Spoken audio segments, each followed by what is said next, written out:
सत्संग जी प्रेम से कहना धन्यकार जी। सदगुरु माता सुदीक्षा सवेंद्र हरदेव जी महाराज की जय। सत्संग जी बड़ी कृपा है सदगुरु की।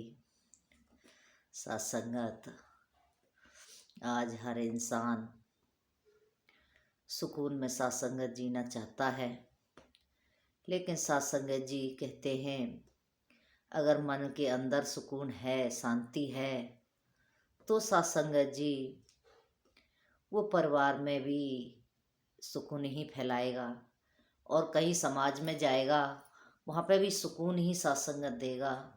कहते हैं सुकून और सत्संगत कहीं कुछ बाहर ढूंढने की चीज़ नहीं है, ये सत्संगत अपने अंदर ही होता है। जब हम इसको अपने अंदर ढूंढते हैं तो सत्संगत ये अंदर ही पाया जाता है। कोई सत्संगत ये बाहर नहीं मिलता। लेकिन जैसे इंसान के अंदर सत्संगत बेचैनी होती है और बेचैन होता है, उतल पुतल होती है, तो वो कहीं सत्संगत सोचता है मुझे कहीं बाहर से कोई एक सुकून, एक आनंद, एक शांति प्राप्त हो। तो सत्संगत ये बात बाहर कहाँ बनती है। आओ सत्संगत जी हमने अपने जीवन को आनंद में बनाना है। सत्संगत जी कहते हैं आग लगी आकाश में झरझर गिरे अंगार, जगत संत न होते जगत में तो जल मरता संसार। सत्संगत जी संसार में तो आग लगी पड़ी है। अगर हम कहीं बाहर जाकर के शांति ढूंढें, कहीं बाहर जाकर के सुकून ढूंढें, तो सत्संगत मिलने वाला नहीं है। आज किसी के पास बैठो कहीं भी और कहीं थोड़ी सी सत्संगत उसकी निजी जिंदगी के बारे में थोड़ी भी बात करने लग जाओ तो सत्संगत वो अनेकों अपने दुखड़े रोना शुरू कर देगा। वो सत्संगत अपनी समस्याएं आले अनेक समस्याएं बताना शुरू कर देगा। क्योंकि सत्संगत जी आज संसार में शांति है कहाँ। हर घर में, हर परिवार में सत्संगत इस तरह से मनमुटाव सत्संगत बने हुए हैं कि इंसान इंसान से जुड़ नहीं पाता। लेकिन सत्संगत जी सुकून सत्संगत कहीं ढूंढने की चीज़ नहीं है, ये अपने अंदर ही प्राप्त किया जाता है, ये अपने अंदर ही स्थापित किया जाता है। इसको सत्संगत जब हम अपने अंदर सुकून को, शांति को स्थापित करते हैं तो सत्संगत फिर हम जहाँ कहीं बैठते हैं वहाँ सत्संगत फिर सुकून बांटते हैं। तो कृपा करो सत्संगत जी, ये तो संसार में इंसान अपने तरीके से जीवन को जिए चले जा रहा है, लेकिन सद्गुरु आज चाहते हैं कि सत्संगत हर इंसान के अंदर ये सुकून स्थापित हो, ये शांति सत्संगत हर इंसान के जीवन में आए। लेकिन सत्संगत ये तभी आएगी तब हम इस प्रभु परमात्मा से जुड़ेंगे, संतों का साथ करेंगे, सत्संग करेंगे, तो सत्संगत मन के अंदर शांति आएगी। नहीं मन तो चंचल है, ये तो सत्संगत इतना चंचल है कि अभी 1 मिनट में कुछ सोचता है तो दूसरे सेकंड में कुछ और ही सोचने लगता है। तो सत्संगत ये तो चला मन है, ये कभी ठहरता नहीं है, कभी बैठता नहीं है, ये चलता ही रहता है। सत्संगत ये उथल पुथल करता ही रहता है, उछल कूद करता ही रहता है। हम संगत में बैठे होते हैं फिर भी सत्संगत ये शांत नहीं बैठता, फिर भी कहीं ना कहीं सत्संगत ये उछल कूद करता ही रहता है। तो कृपा करो सत्संगत जी, शरीर तो शांत बैठा होता है, हम देखते हैं कि इंसान बड़ा ध्यान से सुन रहा है, बड़ा शांत बैठा है, लेकिन मन के अंदर इतनी उथल पुथल हो रही होती है सत्संगत, वो मन बेचैन हो रहा होता है, वो चंचलता में चल रहा होता है। तो सत्संगत ये हकीकत बात है कि हम जब वो सत्संगत जी सदगुरु के चरणों में बैठ करके अपने मन को शांत करके सत्संगत जब इस परमात्मा का ध्यान करते हैं तब मन के अंदर सत्संगत शांति और सुकून आता है। सत्संगत जी हम माता जी के विचार भी सुनते हैं, राजपिता जी के विचार भी सुनते हैं, अनेक प्रकार के उदाहरण देते हैं सत्संगत और हमको समझाते हैं। राजपिता जी अपने वचनों में कह रहे थे सत्संगत कि इंसान इस तरह से नफरत निंदा चुगली में पड़ा हुआ है, उसे यही पता नहीं है कि मैं संसार में क्यों आया हूँ। तो सत्संगत कह रहे थे हम निंदा करते हैं, हम संतों की भी निंदा करने लग जाते हैं। तो सत्संगत कह रहे थे करो निंदा, भर भर के करो। लेकिन सत्संगत जी, ये जहर है, ये मीठा जहर है निंदा करना। सत्संगत जी, हमने किसी की भी निंदा नहीं करनी है और नहीं सुननी भी नहीं है, क्योंकि सत्संगत जी हम निंदा को जब सुनते हैं तो वो जहर हमारे अंदर भी आ जाता है। दूसरा इंसान तो अपने अंदर की बात को सत्संगत उगल देता है, लेकिन वो जहर हम पे भी असर करता है। तो इसलिए महात्मा समझाते हैं हमें ऐसी जगह नहीं बैठना है कि जहाँ कोई निंदा कर रहा हो, क्योंकि सत्संगत जी कहने के लिए तो राजपिता जी ये भी कह रहे थे कि निंदक नेड़े राखिए अगना कुटी छवाए, बिन पानी सावन के निर्मल करे स्वभाव। सत्संगत जी कि निंदक जब नेड़े होते हैं, ये बात भी सच है कि वो हमारे मन को, स्वभाव को निर्मल करते हैं। लेकिन सत्संगत अब निंदा जब कहीं हमारी हो रही होती है, तब हमारे मन को ये समझ आती है कि मैंने ऐसा काम नहीं करना है, क्योंकि ये मेरी निंदा के कारण बन रहा है। जब ऐसे भाव बनते हैं तो इंसान निंदा से बचता है। फिर मैंने ऐसा कर्म नहीं करना है, मैंने ऐसा नहीं बोलना है, तो सत्संगत फिर वो उस निंदा से बच जाते हैं। और सुन कर के सत्संगत अनसुना करें और फिर बात को रिपीट करते रहे हम, तो सत्संगत फिर बात नहीं बनती। तो आओ सत्संगत, निंदा करने वाले तो निंदा करते ही रहेंगे। एक बार महात्मा उदाहरण देते हैं कि एक राजा था, बड़ा अच्छा राजा था, अपने राज्य को बड़े सुचारू ढंग से चला रहा था और बड़ा सत्संगत शांत वातावरण राज्य में, सबको भरपेट खाना, सबके लिए कपड़े, घर, मकान, सब कुछ सत्संगत वहाँ मौजूद था। उस राज्य में कोई ऐसा दुखी इंसान नहीं था कि कोई राजा की बुराई करे। तो कोई राजा की बुराई नहीं करता था, सब बड़ाई करते थे कि हमारा राजा बहुत अच्छा है।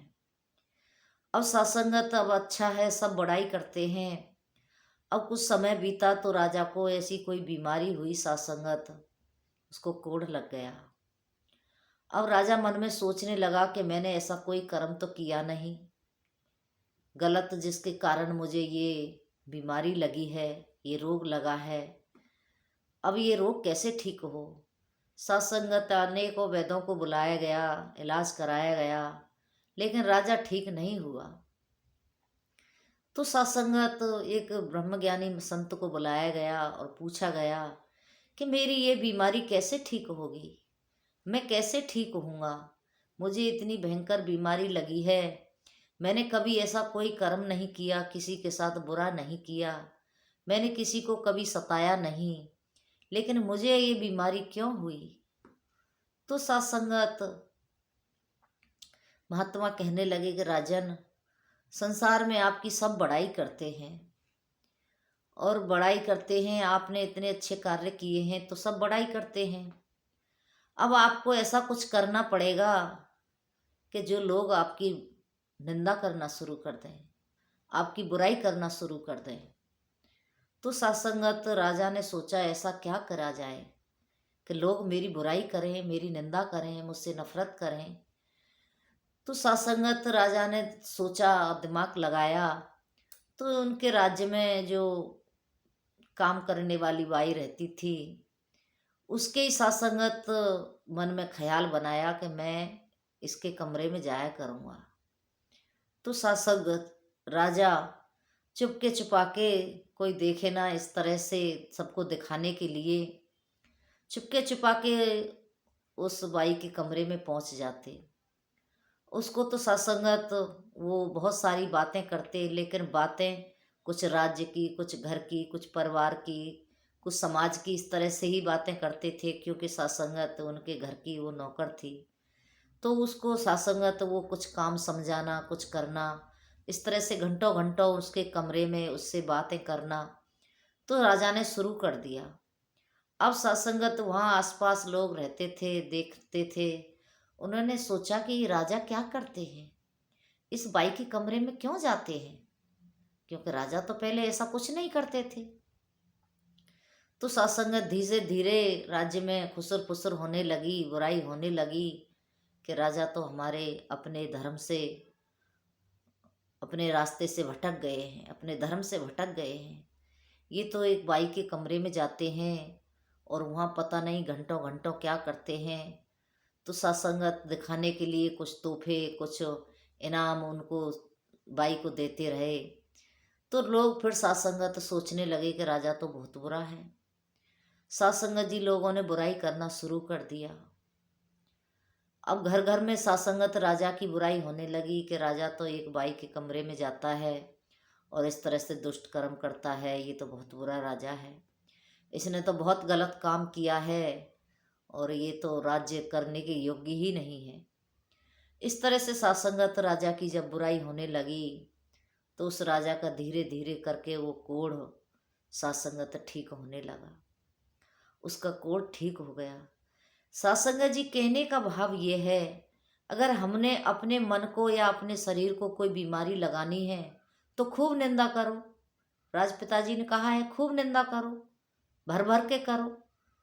तो सत्संगत, अब ये हमारा मन है, सत्संगत अगर हम निंदा करते हैं और सुनते हैं तो हमारे मन को ही बीमारी लगनी है, हमारे मन को ही कोढ़ लगना है, हमारा मन ही बेचैन होगा। सत्संगत जी, हमने सत्संगत ऐसा कर्म नहीं करना है। तो इसलिए कहते हैं सत्संगत जी, निंदक नेड़े राखिए अंगना कुटी छवाए, बिन सावन पानी के निर्मल करे स्वभाव। कहते हैं बिना पानी के, बिना सावन के निर्मल हो जाता है सत्संगत स्वभाव, ये मन। कब? जब हमारी निंदा होती है। तो सत्संगत, इसीलिए इस तरह से महात्मा नरसिंह भगत भी कहते हैं कि जब तक होए न संत की हासी, जब तक होत न भक्ति साची। तो सत्संगत, बात तो सही है, संत की हंसी होना जरूरी है, लेकिन फिर हमने खुद को देखना है कि अगर हमने हंसी की है किसी की, हमने किसी की मजाक उड़ाया है, हमने किसी की निंदा की है, तो सत्संगत वो फिर हमारे लिए भारी है। दूसरे इंसान का तो पाप कट गया। सत्संगत जी कहते हैं कि पाप करने वाला इतना दोषी नहीं होता जितना उसको कहने वाला और सुनने वाला दोषी होता है। उसके पाप का भागीदार बन जाते हैं सत्संगत। उदाहरण भी देते हैं, एक सत्संगत, एक कोठे पर एक वेश्या रहती थी। उसका तो सत्संगत धंधा था, अपना धंधा करती थी, अपने पेट पालती थी, और वहाँ सामने ही कोई संत रहते थे। तो सत्संगत वो संत राम राम का नाम जपते थे, भक्ति जपते थे। तो सत्संगत वो संत हर रोज उस बाई के देखते थे, तवाब के कोठे को, कि इसके यहाँ पता नहीं कितने लोग आते हैं, कितने लोगों की ज़िंदगी खराब कर रही है, कितना बुरा कर्म कर रही है। इस तरह से उसके मन में रोज़ सत्संगत ख्याल आते, रोज़ सोचते और रोज़ अपने मन में ही ये बातें कहते रहते कि ये तो बहुत बुरा कर रही है और मैं हूँ कि मैं परमात्मा का नाम जप रहा हूँ। अब सत्संगत वो जो कोठे पे बाई रहती थी तबायक, वो सत्संगत उस संत को देखती थी। वो कहती थी संत का कितना महान जीवन है, ये राम राम की भक्ति करता है, ये कितना महान है, ये कितना शांत रहने वाला व्यक्ति है, इसके जीवन में भक्ति भरपूर है। लेकिन मैं हूँ कि मैं इतने बुरे कर्म करती रहती हूँ। अब क्योंकि सत्संगत तो उसका धंधा है। तो सत्संगत जी जब अंत समय आया दोनों का, तो सत्संगत तफाइव को तो सिंहासन पर बैठा के ले जाया गया और उस भगत को सत्संगत रस्सियों बेड़ियों में बांध के ले जाया गया। अब वो कहने लगा कि मुझे बेड़ियों में क्यों बांधा जा रहा है, मुझे सजा क्यों दी जा रही है, मैंने तो परमात्मा की भक्ति की है। और इस ये तो तवाइफ है, ये तो वैश्या है, ये कोठे पे बैठती है, इसने अनेकों लोगों की ज़िंदगी खराब की है और आप इसको तो सिंहासन पे लेके जा रहे हो। तो सत्संगत जब दोनों का लेखा जोखा देखा गया तो बताया गया कि तू तो इसकी बुराई ही देखता रहा, इसके अंदर कमियां ही देखता रहा। सारा जीवन तूने इसके सामने बैठा बैठा रोज कौन आ रहा है कौन जा रहा है ये नज़र में तू अपने में बढ़ता रहा, अपने दिल में बढ़ता रहा, ये कमियां, ये इसके पाप देखता रहा।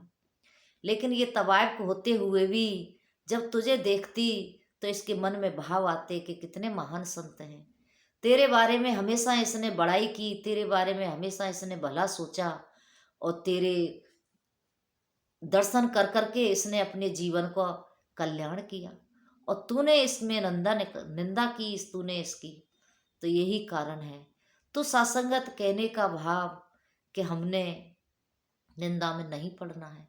अगर हमको किसी के पाप लेने हैं तो खूब करो, किसी के हमने सत्संगत पाप के भागीदार बनना है तो खूब निंदा करो। लेकिन सत्संगत अगर हमने निर्मल होना है, अपने मन के अंदर एक सुकून पैदा करना है, तो न बुरा देखो मत बुरा बोलो मत बुरा सुनो, ये 3 सत्संगत कर्म हमको करने ही पड़ेंगे। कहते हैं कि पट्टा लगा लो सत्संगत आंखों पे, हमने कभी बुरा नहीं देखना, कानों में रुई लगा लो कि हमने कभी बुरा नहीं सुनना, हाँ जुब्बा पे सत्संगत गांठ बांध लो कि हमने कभी बुरा नहीं बोलना। तो कृपा करो सत्संगत जी, ये बात तभी बनेगी जब हम सदगुरु की बताए हुए मार्ग पर चलेंगे। आज सदगुरु माता जी चाहते हैं कि संत मेरे निर्मल बने, इनके स्वभाव संत वाले बन जाएं। सदगुरु और क्या चाहते हैं सत्संगत, वो कुछ नहीं चाहते, ये यही चाहते हैं कि मेरे जितने भी संत जहाँ जहाँ गुरसिक रहते हैं उनका मन निर्मल रहे, वो पावन रहे पवित्र रहे, मेरा ज्ञान प्राप्त करके इस परमात्मा की भक्ति करें, इस परमात्मा का सिमरन करें, इसका सत्संग करें, जिससे कि इनका मन इनकी आत्मा निर्मल हो जाए, पावन हो जाए, पवित्र हो जाए। सदगुरु तो यही चाहते हैं सत्संगत जी, लेकिन हम हैं कि अपनी आदतों से बाज नहीं आते। आओ सत्संगत कृपा करो, हमने ऐसा कोई कर्म नहीं करना है जिससे सत्संगत जी हमारे सदगुरु को शर्मिंदगी का सामना करना पड़े। कहते हैं सत्संगत करते गुरसिक हैं लेकिन उंगली गुरु पे उठती है, तो इनका गुरु यही सिखाता है। तो सत्संगत हमने अपने गुरु को देख करके जीवन को जीना है कि हमारे गुरु क्या चाहते हैं, हमारे सदगुरु कैसा जीवन जी रहे हैं। सत्संगत सदगुरु कभी किसी की निंदा ना करते हैं और ना कभी सुनते हैं, और हर कर्म में सत्संगत शामिल भी रहते हैं। संसार के जितने भी कर्म होते हैं हम देखते हैं सत्संगत मंदिर में जाते हैं। और आज जैसे सत्संगत 22 जनवरी को ये राम मंदिर का उद्घाटन हुआ, सत्संगत प्राण प्रतिष्ठा हुई, सॉरी सत्संगत दासी को थोड़ा ऐसे ही, तो सत्संगत कृपा करो कि ये सबने इसमें भाग लिया, सदगुरु ने भी सत्संगत जी इसमें भाग बराबर लिया, क्योंकि सत्संगत जी कहते हैं कि हम दुनिया से हम चलते, हमसे दुनिया नहीं चलती। तो सत्संगत ये तो 3 लोक के मालिक हैं। जब ये सत्संगत इस तरह से हर खुशी हर अपने जीवन में आनंद मनाते हैं, तो सत्संगत तो हमें भी ने भी सबके साथ मिलजुल के रह कर के सबके साथ हर किसी के कार्य में हमने शामिल होना है। सत्संगत कहते भी हैं कोई रामायण करवाए या भागवत करवाए, हमको हंसी हंसी खुशी खुशी वहाँ जाना चाहिए, और फिर सत्संगत उनको बधाई भी देनी चाहिए कि बहुत शुभ कर्म किए, क्योंकि सत्संगत जी ये कर्म बहुत शुभ होते हैं, हर एक कोई तो कर नहीं सकता। सत्संगत जी आज हम देखते ही हैं राम मंदिर बन के तैयार हो गया है, सत्संगत पूरे देश में एक खुशी की लहर है, सब खुश हैं। सत्संगत चाहे हिंदू चाहे मुसलमान चाहे सिख ईसाई सब आनंद में सत्संगत झूम रहे हैं, क्योंकि सत्संगत इसमें बड़ाई हमारी है, हमारे देश की है, हमारे राज्य की है। तो कृपा करो सत्संगत जी, ये बड़ी कृपा है सदगुरु की। सत्संगत ऐसे गुण ऐसी सीख सदगुरु ने दी कि हम सत्संगत आज सबके साथ सब में शामिल होकर के और सबकी सत्संगत हर कर्म में हमने शामिल होते हुए अपने जीवन को आनंद में जीना है। तो दातार कृपा करे सत्संग जी, कोई शब्द आप संतों को अच्छा न लगा हो तो दासी को बख्श लेना, क्योंकि सत्संग जी वचन तो गुरु के हैं, लेकिन हमने अपने जीवन को कभी भी खराब नहीं करना है। हमने कभी अपने जीवन को सत्संगत बेकार नहीं करना है। हमने गुरु के बताए हुए मार्ग पर चल के अपने जीवन का सत्संगत कल्याण करना है और गुरु का नाम रोशन करना है। कहते हैं ना, बच्चे ही तो माता पिता का नाम रोशन करते हैं। सत्संगत बच्चे ही होते हैं जो माता पिता को ऊंचा भी ले जाते हैं और नीचा भी दिखा देते हैं। तो सत्संगत हम भी सब सदगुरु के ही बच्चे हैं। हमने भी सत्संगत अपने गुरु का नाम रोशन करना है। हमने भी अपने गुरु की बड़ाइयाँ करनी है। सत्संगत जब हमारे गुरु खुश हो जाएंगे तो सत्संगत कहते हैं, गुरु मनावे गुरु दिखावे, गुरु ही प्यार सिखाते। फिर तो सत्संगत हमारे जीवन का कल्याण हो जाएगा। तो कृपा करो सत्संगत हम हर कदम सोच समझ के रखें, सोच समझ के चलें और सत्संगत ये आनंद, ये सुकून, इसके साथ सत्संगत हम अपना जीवन जीते चले जाएं। क्योंकि माता जी की दासी पत्रिका पढ़ रही थी तो यही कह रहे थे कि हमने सुकून अपने अंदर ढूंढना है, कहीं बाहर नहीं मिलेगा सत्संग जी। इसको अपने अंदर ही स्थापित करना है, अपने अंदर ही इसको सत्संगत ढूंढना है। तो कृपा करो सत्संगत, हम जब खुश रहते हैं तो सत्संगत जी मन के अंदर सुकून अपने आप ही आ जाता है। तो कृपा करो सत्संगत जी, दातार कृपा करे, रहमत करे कि हम सेवा सुमरन सत्संग करते रहें और सदगुरु के चरणों में जुड़े रहें। कहते हैं सत्संगत पानी भरे पनहानियाँ, रंग बिरंग घड़े भरया उसका जानिए, जिसकी तोड़ चढ़े सत्संगत, जिसकी तोड़ सदगुरु के चरणों में निभ जाती है उसके तो वारे न्यारे हो जाते हैं। तो दातार कृपा करे हमारी भी तोड़ सदगुरु के चरणों में निभ जाए। तो सत्संगत कोई शब्द ऐसा निकला हो तो बख्श लेना। कहते हैं सार सार को गहे रहे, थोता दे उड़ा है। सत्संगत जी जो काम की बातें हैं वो हमने अपने जीवन में लेनी है, बाकी तो थोता सत्संगत उड़ा देना है। तो ऐसी अरदास प्रार्थना है आप जी के चरणों में। सत्संगत वीडियो को हम सत्संगत पूरा सुना करें, क्योंकि कहीं ना कहीं कोई ना कोई शब्द हमको ऐसा मिल जाता है जिससे सत्संग जी हमारे जीवन का कल्याण हो जाएगा, हमारे जीवन का उद्धार हो जाएगा। वचन तो गुरु के होते हैं सत्संगत, इसमें हमारा अपना कुछ भी नहीं होता। क्योंकि हमारे हमारे पास कुछ होता तो सत्संगत हम पहले भी कुछ कर लेते। नहीं सत्संगत जी, हमने कभी कुछ नहीं किया। आज जो कुछ भी है ये सारा धरोहर सदगुरु की है। तो बड़ाइयाँ सदगुरु को सत्संग जी।